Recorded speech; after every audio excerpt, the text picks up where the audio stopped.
Zeuen artean, euskara zeiten zen duen? Euskaraz, guk euskara utzi. Erderaz, esken gizien da, zer esengo bendun ba. Erderaz, gero ba, kubanuk eta haindie celebrik eta haindie txistosuk eta hori ba, gero erderaz, ba, apur bat euren antzeran, gero. Baina gukan barrune, ez dut, berro eta bostetik berroi euskaldu. Da beti atraktize bestistak, zerbak izan, eta gauza bardinek. Da bosti bete pasta gendun, ba, barko bat enoti lantxerik ez, ikiosun. Orduen, inglesek ez da, gozeko eratzuen? Bueno, Miami ez da erreza. Eskusa modun balizo bat dau, ze batzu ikesi ben. Da, batzu ikesi ben, ingo ben alegin txute batzu ikesi ben. Baina Miami ez da erreza, dena erderaz entzuten da. Miami Bilbon, erderaz.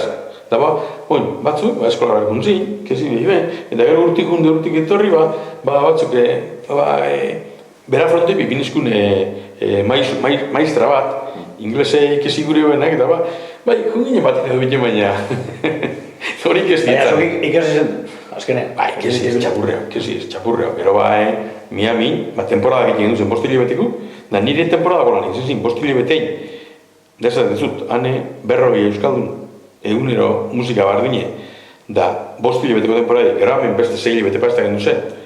Da, gero inglesa pertsua txapurretan, Fort Piercera, edo Hartfordera, edo jun, ja beste estilo bat, amerikanu hau, da, nahi naiz, berba gaizen entzun bier, eta nahi naiz, sozar gaizen bier, eta dendara jute mazinen be, eskatu bier bazen duen, inglés eskatu bizen duen, derrigorreko gauzo batzuk.